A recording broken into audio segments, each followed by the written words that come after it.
close till I get up. Time is barely on our side. I don't wanna waste what's left. The storms we chase are leading us, and love is all we'll ever trust. Hello friends, welcome to my YouTube channel mister bachelor X. Welcome back again. तो मैं अभी video लेकर आया हूँ जिसमें कि मैं अभी हूँ न्यू दिल्ली मेट्रो स्टेशन पे, और यहाँ से मैं न्यू दिल्ली एयरपोर्ट के लिए ट्रैवल करूँगा टर्मिनल 3। तो जिसमें मैं आपको छोटी छोटी वीडियोस बताऊँगा कि कैसे कैसे वेब चेक इन होगा, क्या प्रोसेस होगा, इस तरह की चीज़ें मैं आपको इस वीडियो में डिक्लेयर करने वाला हूँ। तो वीडियो के साथ बने रहिए जिससे कि मैं आपको अच्छे से अच्छे चीज़ें गाइड कर पाऊँ और बता पाऊँ मैं। तो अभी हम ट्रैवल करेंगे बाय मेट्रो से। तो अभी मैं मेट्रो का वेट कर रहा हूँ। तो जैसे कि मैं आपको दिखाता हूँ, तो ये मेट्रो है पूरा का पूरा, और तो यहाँ से मैं आगे का व्यू आपको दिखाऊंगा तो समझ में आएगा आगे।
तो अभी हम जा रहे हैं एयरपोर्ट मेट्रो की तरफ। यह है टर्मिनल 3। यहाँ से हम एग्जिट करेंगे। मैं अपना मेट्रो कार्ड निकाल लूँ डिपार्चर के लिए।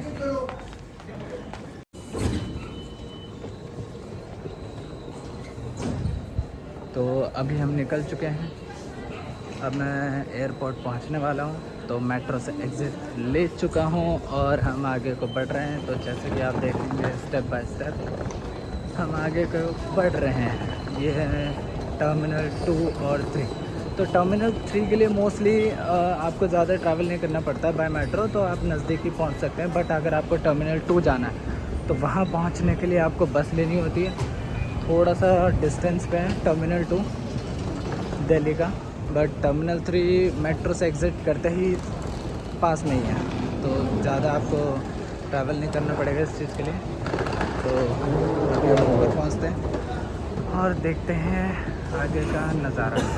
ठीक है, तो फाइनली दोस्तों हम पहुँच चुके हैं और मैं आपको इधर का व्यू दिखाता हूँ। तो जैसे कि आप देखेंगे, और ये रहा इंदिरा गांधी अंतर्राष्ट्रीय हवाई अड्डा टर्मिनल 3, और ये रोड है और अभी मैं चल रहा हूँ। तो इस तरह से आप आगे को बढ़ सकते हैं। तो इस तरह से तो आज मैं मॉर्निंग में ही निकल गया था थोड़ा जल्दी, क्योंकि चेक इन में थोड़ा टाइम तो लगेगा ही लगेगा, वो मुझे पता है। और तब तक मैं थोड़ा रेस्ट भी कर लूँगा। 9:30 की फ़्लाइट है तो थोड़ा बहुत तो हो ही जाता है। तो मैं हमेशा दिल्ली से एयरपोर्ट पे आकर पहुंचना है तो मैं जल्दी निकलता हूं। बट मेरी अभी फ़्लाइट है दिल्ली टू पुणे की। तो पुणे में उतना टाइम नहीं लगता क्योंकि पुणे का एयरपोर्ट थोड़ा छोटा है। तो अभी दिल्ली वाले में ज़्यादा टाइम लग जाता है, इसलिए मेरे को दिल्ली के लिए 2 घंटा पहले निकलना होता है। बट अगर मेरे को पुणे टू दिल्ली ट्रैवल करना है या अदर स्टेट में करना है तो उतना टाइम नहीं लगता। मैं 1 घंटा पहले निकलता हूँ डिपार्चर के लिए। तो अभी हम जस्ट डिपार्चर के लिए पहुँचने वाले हैं। तो ये देख सकते हैं आप लिस्ट।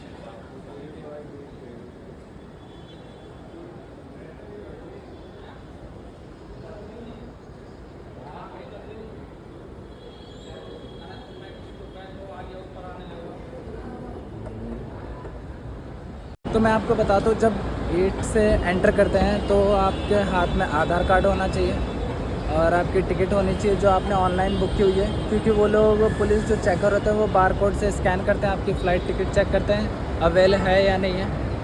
और फिर उसके बाद वो आपका फेस चेक करते हैं, रिकग्नाइज़ करते हैं आधार कार्ड के थ्रू, डेट ऑफ बर्थ, नाम, ये सारा आइडेंटिफिकेशन करते हैं आपके टिकट के साथ। और फिर उसके बाद आपको एंट्री करने देते हैं, दिल्ली एयरपोर्ट हो या किसी भी एयरपोर्ट पे। तो अभी मैं दिखाता हूँ।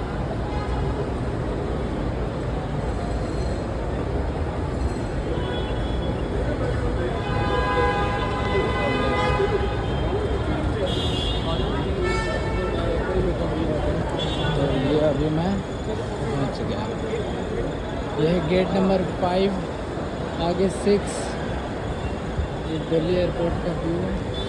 आप जैसा देख रहे हैं वहाँ पे चेकिंग हो रही है, लाइन बाय लाइन, 1 बाय 1 सब अपना अपना आधार कार्ड और टिकट शो कर रहे हैं। और यहाँ पे ये चेक करके अपने सिस्टम में चेक कर रहे हैं और फिर उसके बाद एंट्री दे रहे हैं। तो अब मैं भी लग जाता हूँ लाइन में, नहीं तो फ्लाइट डिले भी हो सकती है अगर मैं इसी में लग गया तो।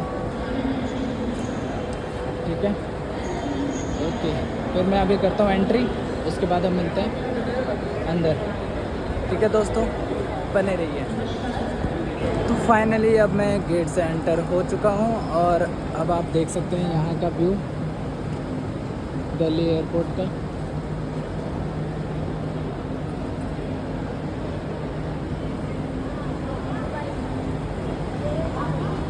तो ये लिस्ट है चेक इन इंफॉर्मेशन की। तो अभी मैं चलता हूँ स्पाइस जेट, मेरी फ़्लाइट है। तो स्पाइस जेट की चेकिंग किधर है,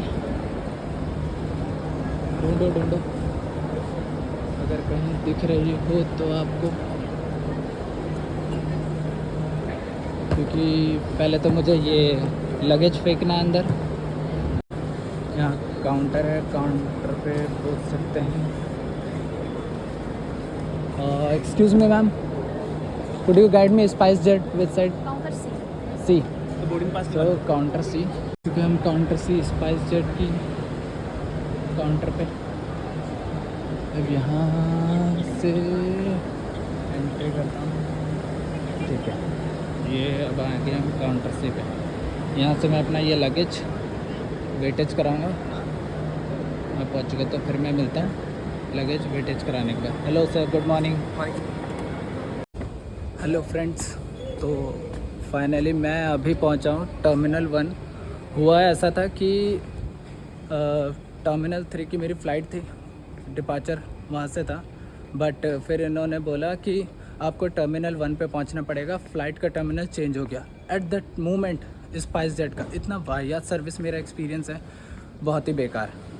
तो टर्मिनल 1 के लिए मैं पहुंचा टर्मिनल 3 से, और फिर जब काउंटर पे, और काउंटर की जो बंदे होते हैं स्पाइस जेट के, उनकी खुद की सेटिंग कि आपको एटलीस्ट इनको शटल प्रोवाइड करना चाहिए था। और शटल में भी इन्होंने बोला कि शटल तो अवेलेबल नहीं होगा, आपको बाहर में कैब खड़ी है हमारी जो कि 1480 रुपये लेंगे, 1480 रुपये लेंगे, और वो आपको जल्दी से पहुंचा देंगे टर्मिनल 1, और आपकी फ़्लाइट डिले होने वाली है, जल्दी से आप पहुंच जाइए। ऐसा गोली, मतलब प्रॉपर गोली देकर मुझे कैब में बिठाया। अब फिर मैं वहाँ पे काउंटर पे बोले इतना ज़्यादा चार्जेस, तो करे सर इतना ही चार्जेस और फ़्लाइट डिले भी होने वाली है। तो मतलब मेरा फोकस कर दिया प्रॉपर फ़्लाइट डिले की तरफ, और बोला कि जल्दी से आपको पहुँचना ही पहुँचना है कैसे भी करके।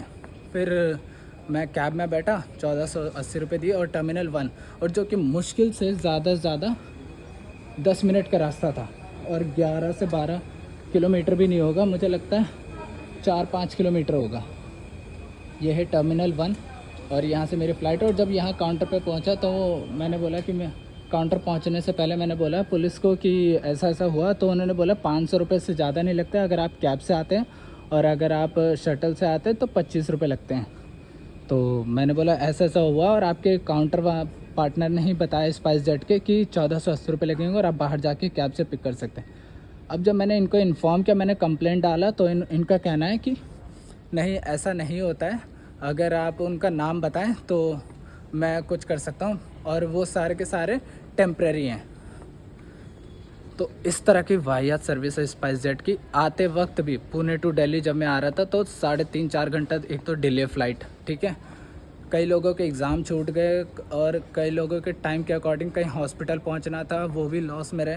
और इधर से अभी मैं जाते टाइम इन्होंने सडनली टर्मिनल चेंज किया और उसके बाद से ऐसे चार्जेस मतलब फ्रॉड किया काइंड ऑफ।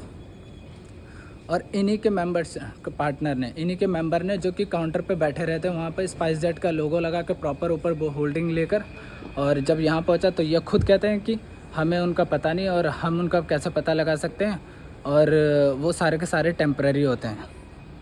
तो ये फ्रॉड है दूसरा।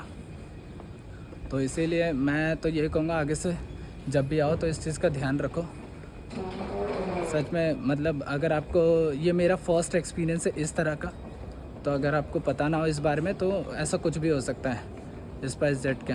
तो सर्विस तो बहुत बेकार। मैं यही कहूँगा कि नेक्स्ट टाइम से जब भी आप ट्रैवल करें तो सारी flight I am okay with that, but spice jet सबसे वाहियात सर्विस है सच में। अब मैं चेक इन कर चुका हूँ, ये मेरा है चेक इन स्पाइस जेट का, और अब मेरे को लगेज सबमिट कर चुका हूँ। अब बैग वगैरह चेक कराना है मुझे चेक इन के लिए, ठीक है। तो मैं चेक इन कराता हूँ। यहाँ पे चेक इन में क्या होता है मैं आपको बता दूँ। चेक इन में ये होता है कि आप चार्जर, लैपटॉप मतलब इलेक्ट्रॉनिक डिवाइस जितने भी होते हैं वो आपको निकाल कर रखना होगा अलग से, अलग ट्रे में रखना होगा, और बैग को अलग ट्रे में रखना होगा। तो आप हैंड बैग कैरी कर सकते हो और लगेज को आप सबमिट कर सकते हैं वहाँ पे नीचे काउंटर में। वो आपके लगेज को फ़्लाइट में ही पहुँचा देते हैं। जहाँ पे आपका अराइवल होगा वहाँ पे आप लगेज अपना वहाँ से पिकअप कर सकते हैं, ठीक है। तो यहाँ पे अभी चेकिंग होगा, तो मैं अपना लैपटॉप, चार्जर वगैरह जो भी इलेक्ट्रॉनिक डिवाइस है वो अलग ट्रे में रखूँगा और बैग अलग ट्रे में रखकर फिर सिक्योरिटी चेक होगा मेरा, और फिर अंदर मैं गेट नंबर पे पहुँचूँगा, ठीक है। तो मैं अभी चेक इन करता हूँ, फिर मैं आगे आपको बताता हूँ प्रोसेस। तो फाइनली दोस्तों मेरा चेक इन हो चुका है, और अभी मुझे गेट नंबर 9 पे जाना है चेक इन के लिए। गेट नंबर 9 पे अगला चेक इन होगा, जहाँ पे टिकट शो करके फिर मुझे फ़्लाइट में बैठना होगा। तो अभी हम जा रहे हैं ऊपर।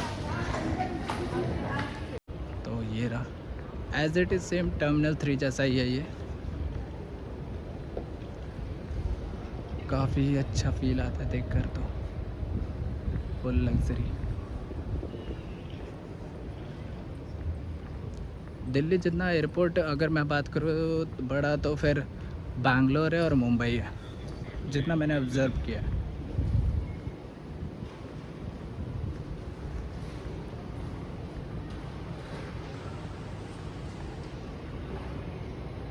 तो अभी इस पे चलते हुए जाना है मुझे। यहाँ पे आप अपना आराम से बैठ सकते हैं, किसी का गलत बोलना नहीं लगता। वैसे हमेशा कहीं भी पहुँचो तो टाइम से पहले पहुँचना ज़रूरी है, और पहुँचना भी चाहिए उससे पहले। अब जैसे कि मैं अगर टाइम से पहले नहीं पहुँचता सो एट दैट मोमेंट मुझे पता चलता कि भाई टर्मिनल 1 हो गया, चेंज हो गया, फिर तो लग जाते मेरे। तो मेरा है फ़्लाइट टिकट का गेट नंबर, यहाँ पे सारे गेट्स हैं आप देखेंगे, गेट 8, 9, 10। तो किस गेट पे आपकी फ़्लाइट है वो आपके टिकट पे अवेलेबल होगा। मैं चेक करूँ, मेरा गेट नंबर 9 है, तो ये गेट नंबर 8 है, गेट नंबर 9 उधर है। मीनवाइल हम बाहर का व्यू देख सकते हैं।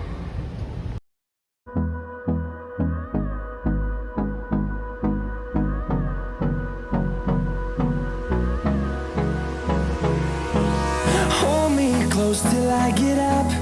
Time is barely on our side. I don't wanna waste what's left. The storms we chase are leading us, and love is all we'll ever trust. Yeah, no, I don't wanna waste what's left. And on we'll go, through the wastelands, through the highways, till my shadow turns to sun rays. And on we'll go, through the wastelands, through the highways, and on we'll go.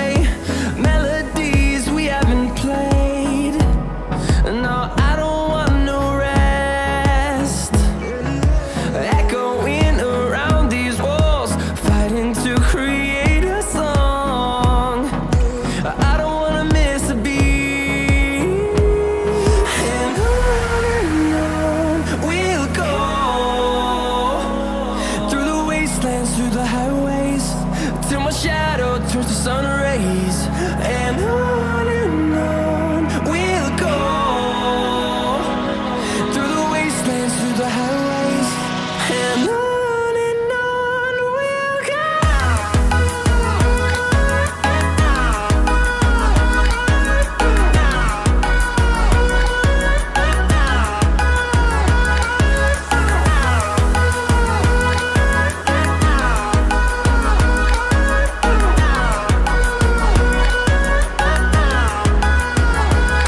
And we'll grow in number, fueled by them to see the horizon, turn us to thousands. And we'll grow in number, fueled by them to see the horizon, turn us to thousands. And on we'll go, through the wastelands, through the highways, till my shadow turns to sun rays, and on we'll go, through the wastelands, through the highways, and on we'll go. तो friends finally मैं पुणे पहुंच चुका हूं और मैं जा रहा हूं अपनी लगेज को उठाने। सीट नंबर बेल्ट है जो 2 है, वहाँ से मैं अपना लगेज उठाऊंगा और फिर मैं अपने फ्लाइट पर पहुंचूंगा। तो फाइनली मैं पुणे पहुंच चुका हूं और अराइवल हो चुका है एयरपोर्ट पे मेरा। तो ये जर्नी आपको कैसा लगा कमेंट सेक्शन में ज़रूर बताएं और मिलते हैं अगले नेक्स्ट वीडियो में। ठीक है, ओके, बाय।